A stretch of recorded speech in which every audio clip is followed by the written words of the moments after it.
Taylor, you remind me so much of your mother when she was young, Ray said, standing in the doorway of my room. His voice was soft, almost too soft, and those words hit me like a shockwave. He was holding a glass of wine, his eyes scanning me in a way they never had before. The night had started innocently enough. My mom had left earlier in the evening for a trip to her sister's place, leaving just me and Ray at home. I thought it would be a quiet weekend.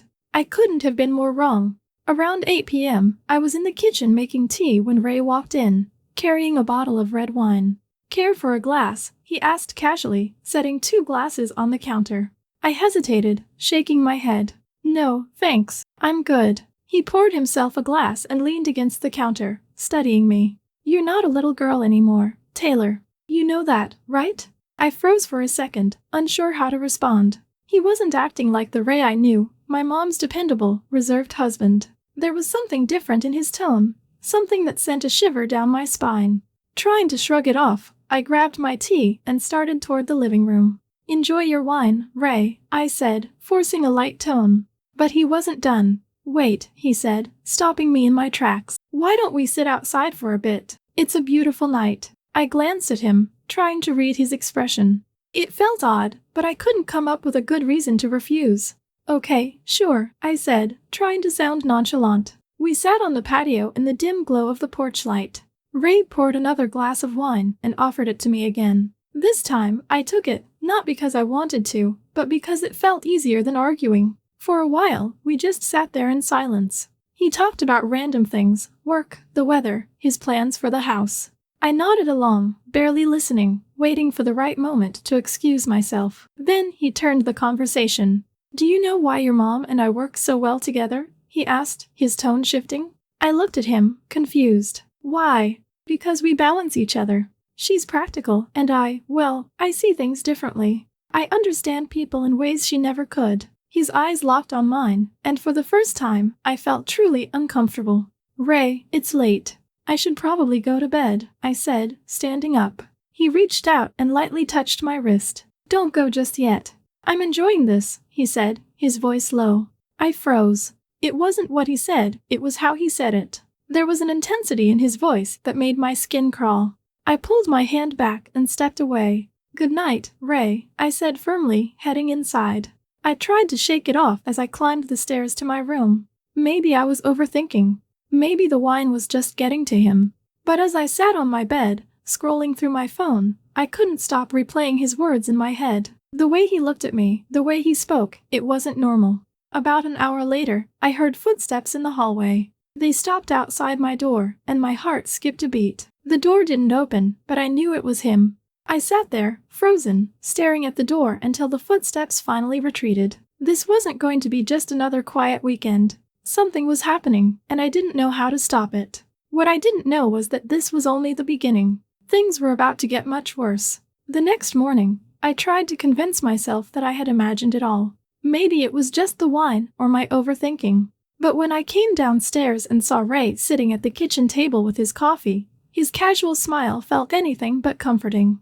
I need to go to the mall today, I said, trying to sound indifferent. Ray looked up, his smile growing wider. The mall? Let me drive you. It's not safe for a girl like you to go alone. I hesitated. It's fine. I can take the bus. He shook his head, standing up and grabbing his keys. No way. A beautiful girl like you shouldn't be wandering around alone. I insist. There it was again, that tone. I didn't want to argue, so I nodded reluctantly and grabbed my bag. The car ride was silent at first, except for the faint sound of the radio. I kept my eyes fixed on the road ahead, avoiding his gaze. But then he broke the silence. You've really grown up, Taylor, he said, glancing at me. You're not that little girl anymore. I didn't respond. His words felt loaded, but I wasn't sure how to react. He turned the music up slightly and added, Don't you think we're more alike than you realize? I frowned, confused. What do you mean? He smiled, his eyes darting to me in the rearview mirror. I just think we understand each other, in ways that maybe your mom wouldn't. I didn't reply, gripping the strap of my bag tightly. The rest of the drive was quiet, but the tension hung in the air like a thick fog. At the mall, I tried to keep my distance, hoping he'd let me shop alone. But Ray followed me from store to store, always staying close. You don't have to follow me around, I said, forcing a smile. I'm fine on my own. I just want to make sure you're safe, he replied, his tone casual, but his presence suffocating. I browsed through racks of clothes, pretending to be engrossed in shopping, but his shadow lingered over me. He commented on the outfits I picked, complimenting things he never should have noticed. That dress would look amazing on you, he said at one point, holding up a sleek red dress. I forced a laugh. It's not really my style. He shrugged. Maybe you should try something new. Step out of your comfort zone. I put the dress back quickly, avoiding his gaze. After what felt like an eternity, I told him I was ready to leave. On the drive home, he kept the conversation light, but his tone still carried that unsettling undercurrent. You know, Taylor, you shouldn't be afraid to let people in, he said as we pulled into the driveway. I didn't answer. I just wanted to get out of the car and into the safety of my room. As I opened the door, he stopped me. Wait, why don't we order dinner tonight? Just the two of us. Your mom won't be back until tomorrow, right? I froze for a moment, considering how to respond. I'm not really hungry, I said finally. He chuckled, shaking his head. Come on, it'll be fun. We can watch a movie or something. It's just dinner, Taylor. Something in his voice made it impossible to say no. Okay, I said quietly, stepping out of the car. That evening, Ray ordered takeout and set the table in the dining room. He poured himself another glass of wine and offered me one, but I declined. Suit yourself, he said, taking a sip. Dinner was uneventful, but his gaze never left me. I ate quickly, hoping to escape to my room as soon as possible. When I stood to clear my plate, he stopped me. Leave it. I'll take care of it. Why don't you pick out a movie? I hesitated. I'm actually pretty tired. Come on, Taylor. Don't leave me hanging.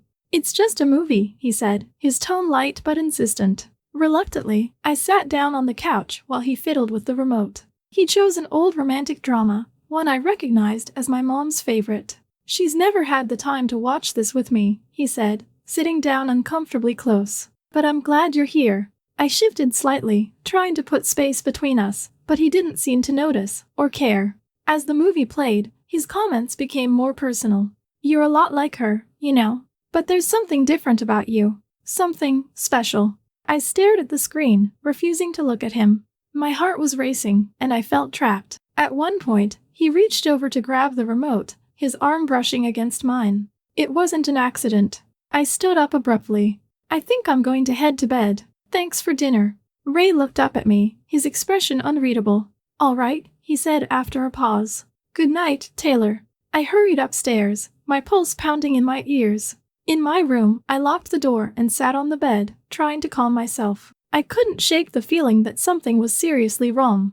A few hours later, I heard footsteps outside my door. They paused for a moment, then continued down the hall.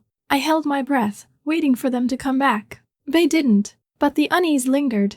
This wasn't just dinner or a movie. It was something else entirely, and I had a sinking feeling that it was far from over. Tomorrow, I'd have to find a way to keep my distance. But deep down, I knew Ray wasn't going to make that easy. The next evening began quietly, but the tension was unmistakable. Dinner passed with little conversation, and every moment felt like it was teetering on the edge of something I couldn't quite define. Ray sat closer than usual, his movements casual but his eyes giving him away. I avoided eye contact as much as possible, focusing on my plate and eating quickly. I wanted to finish and escape to my room, but I could feel his gaze lingering on me. When I stood to clear the table, Ray stopped me. No need, Taylor, he said, his tone soft but firm. I'll take care of it. Sit down for a bit. I hesitated, my stomach nodding, but I didn't want to make things awkward. Reluctantly, I sat back down, folding my hands in my lap. You know, he started, leaning back in his chair, your mom and I used to talk about doing more things together. Watching movies, trying new restaurants, but she's always so busy. I nodded slightly, unsure of what to say. He smiled, his eyes scanning my face. You remind me of her in some ways, but you're different, more open, easy to talk to. Thanks, I said quickly, trying to keep my tone neutral. Ray stood up and gestured toward the living room. Let's watch a movie. Your mom always said she'd watch this one with me, but she never had the time. Maybe you'd like it. I wanted to decline, to make an excuse and leave, but something in his voice made it clear he wouldn't take no for an answer. Okay, I said quietly, standing and following him to the couch. He picked a romantic drama, the kind my mom always had playing in the background while working. I sat on one end of the couch, keeping as much distance as I could, while Ray sat on the other. The movie started, but I wasn't paying attention. My focus was on Ray, on his movements, his tone, the way he kept glancing at me. "You know," he said suddenly, breaking the silence, "you're really mature for your age, Taylor. Not many people your age have the kind of depths you do." I didn't know how to respond, so I stayed silent, hoping he'd drop it. He leaned forward slightly, resting his elbows on his knees. "It's nice, having someone to talk to. Someone who actually listens." "I'm glad," I said awkwardly, keeping my eyes on the screen. A few minutes later, Ray reached for the remote, and his hand brushed against my leg. It was subtle, almost too subtle to call out, but it didn't feel like an accident. I shifted slightly, moving further to the edge of the couch. "I think I'm going to head to bed," I said, standing up quickly. Ray looked up at me, his expression unreadable. "Already? The movie's not even halfway through." "I'm tired," I replied, avoiding his gaze. He nodded slowly, leaning back on the couch. "All right. Good night, Taylor." I went to my room, closing the door behind me and locking it. My heart was pounding, and I couldn't shake the unease that had been building all evening. I sat on my bed, staring at the door, replaying the events of the night in my head. Every word, every glance, every touch, it was all wrong, and I knew it. But what could I do? I couldn't exactly confront him, and I couldn't tell my mom without causing a massive rift. I felt trapped, unsure of how to navigate the situation. The next morning, I avoided Ray as much as possible. I stayed in my room, pretending to be busy with schoolwork. But by lunchtime, he knocked on my door. "Taylor, you hungry?" he called out. "I'm fine," I replied, hoping he'd leave me alone. But he didn't. "Come on, you can't stay in there all day. Let's grab lunch somewhere nice." My treat. I hesitated, unsure of how to respond. If I refused, he'd only push harder. "Okay," I said finally, grabbing my jacket. The drive to the restaurant was quiet at first. Ray seemed to be in a good mood, but his questions quickly turned personal. "You don't go out much, do you?" he asked, glancing at me as he drove. "I guess not," I replied, keeping my answers short. He smiled. "You should. A girl like you deserve to have some fun." I didn't respond, staring out the window and hoping he'd drop the subject. At the restaurant, he chose a small booth in the corner, away from the other diners. He ordered a bottle of wine, even though I told him I didn't want any. "You're allowed to live a little, Taylor," he said, pouring himself a glass. "You don't always have to play by the rules."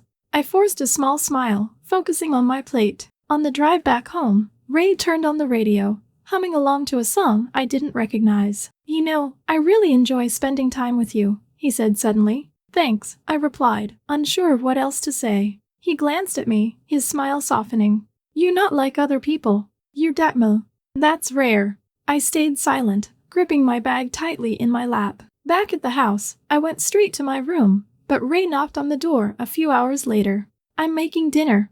Come down and join me," he said through the door. I didn't want to, but I knew avoiding him would only make things worse. "Okay," I said reluctantly. Dinner was quiet, but the tension was back, heavier than ever. Ray kept the conversation light, but his eyes never left me. "You know, Taylor," he said as he cleared the table, "you're special.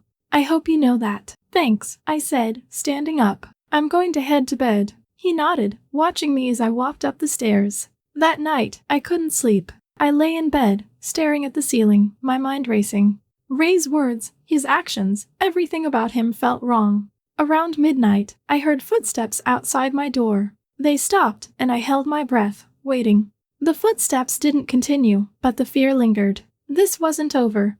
I could feel it, and I didn't know what to do. Sunday morning, Ray knocked on my door.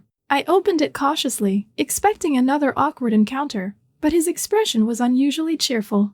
"Taylor," he said with a smile, "I was thinking we could take a little trip out of town today. Maybe a picnic by the lake. Just you and me." I hesitated, every part of me wanting to say no, but I couldn't think of a valid excuse. If I refused, it might escalate things, and I wasn't ready to deal with that. "Okay," I said reluctantly. "Great," he said, clapping his hands. "I'll pack some food. Meet me downstairs in half an hour." The drive to the lake started out quiet. I stared out the window, trying to focus on the passing scenery instead of the tension building in my chest. Ray hummed along to the radio, seemingly relaxed, but every so often, he'd glance over at me, and I could feel his eyes lingering. "You've really grown up, Taylor," he said after a while. I didn't look at him. "Thanks," I replied curtly. "You know," he continued, his tone almost playful, "I'm surprised you don't have a boyfriend. Someone like you. I bet the guys are lining up." I felt my stomach tighten. "Not really," I said, keeping my voice neutral. He laughed softly. "Well, they're missing out. You're one of a kind." I didn't respond, my hands gripping the edge of my seat. When we arrived at the lake, Ray parked the car under a tree and began unloading the picnic basket. I followed him reluctantly, my unease growing with every step. The lake was quiet, with only a few other people in the distance. Ray spread out a blanket near the shore and motioned for me to sit. "Beautiful, isn't it?" he said, gesturing to the water. "Yeah," I replied, sitting down as far from him as I could without making it obvious. He pulled out a bottle of wine and 2 glasses. "I thought this would make things a little more fun," he said, pouring a glass and handing it to me. "I'm fine, thanks," I said, trying to decline politely. "Come on, Ned Taylor," he said, his tone slightly firmer. "1 glass won't hurt." Not wanting to cause a scene, I took the glass but didn't drink from it. For a while, he made small talk, asking about school, my friends, and my plans for the future. At first, it seemed harmless, but his questions quickly became more personal. "Do you ever feel like your mom doesn't understand you?" he asked suddenly. The question caught me off guard. "I guess we don't always see eye to eye," I said cautiously. He nodded, sipping his wine. "She's always been focused on her career. I feel like she forgets about the little things sometimes." I didn't know how to respond, so I stayed quiet. Ray leaned back on the blanket, looking out at the water. "You're different, though. You notice things. You care." "Thanks," I said, my voice barely audible. As the afternoon went on, his comments became more pointed. "You know," he said, turning to face me, "I really enjoy spending time with you. You're easy to talk to." "Thanks," I said again, feeling like a broken record. Ray set his glass down and moved a little closer. "I hope you know you can trust me, Taylor. I'd never let anything happen to you." "I know," I said, trying to keep my tone steady. He smiled, reaching out to brush a strand of hair from my face. "You're special. Don't ever forget that." I froze, my mind racing for an excuse to leave. "It's getting late," I said finally. "We should probably head back." Ray looked disappointed but nodded. "All right. Let's pack up." The drive home was tense. Ray kept one hand on the steering wheel and the other resting on the center console, uncomfortably close to my leg. At one point, he placed his hand on my knee, leaving it there for a moment too long. I shifted in my seat, hoping he'd take the hint, but he didn't move it immediately. "You're quiet," he said, glancing at me. "Just tired," I replied, staring straight ahead. He nodded, finally removing his hand. "It's been a good day, though, hasn't it?" "Yeah," I said, forcing the word out. When we got back to the house, I went straight to my room, closing the door behind me. My heart was racing, and I felt like I couldn't breathe. I sat on my bed, trying to process everything that had happened. Ray's behavior was escalating, and I didn't know how to handle it. That night, I tried everything to calm myself down, scrolling on my phone, watching random videos, even organizing my desk. But nothing worked. The events of the past few days had left me too unsettled to relax. I locked my door before getting into bed, hoping it would give me some sense of security. Yet, deep down, I knew a simple lock wouldn't stop him if he truly wanted to push further. At around midnight, I heard the faint creak of footsteps in the hallway. My stomach dropped. The sound grew closer until it stopped just outside my door. My breath hitched as I stared at the handle, praying he'd go back downstairs. "Taylor," Ray's voice called softly from the other side. I didn't respond. My hands clutched the blanket tighter, hoping he'd think I was asleep. But then, I heard the unmistakable sound of a key clicking in the lock. My heart sank. How does he have a key? The door opened slowly, and Ray stepped inside. He held a glass of wine in one hand, his movements calm and deliberate. His eyes scanned the room before settling on me. "Ray," I said, my voice barely above a whisper. "What are you doing here?" He didn't answer immediately. Instead, he closed the door behind him, locking it again. The click sent a shiver down my spine. "I couldn't sleep," he said finally, walking toward my bed. He set the wine glass on my nightstand and sat down at the edge of the mattress. "Ray, you shouldn't be here," I said, trying to keep my voice steady. He shook his head, looking down at the floor. "I've been holding this in for too long," he said, his voice heavy with emotion. "I can't pretend anymore." "Ray, stop," I said, sitting up straighter. You need to leave. But he didn't move. Instead, his hand reached out, brushing against my shoulder. My entire body froze. You don't understand, Taylor, he said, leaning in slightly. You're not just some kid to me. You're special. You're everything I've ever needed. I pulled back, panic rising in my chest. Ray, this is wrong. You know it's wrong. He ignored me, his hand moving to my arm. Don't fight this, he said softly. You feel it too, don't you? That connection between us? No, I said firmly, trying to shake his hand off. You're imagining things. This isn't real. His grip tightened slightly, his face inches from mine. Don't lie to yourself, he whispered. I see it in your eyes. He reached for the blanket, pulling it back just enough to reveal my legs. I grabbed the fabric, holding onto it tightly. Ray, let go, I said, louder this time. Just listen to me, he said, his tone almost pleading. I've never felt this way before. Not with your mom, not with anyone. My heart was racing, every muscle in my body screaming for me to run, but I couldn't move. His other hand rested on my knee, and I felt tears welling up in my eyes. Ray, please, I begged, my voice trembling. Stop. He leaned in closer, his breath warm against my face. You don't have to be afraid, he said. I'll take care of you. I'll give you everything you've ever wanted.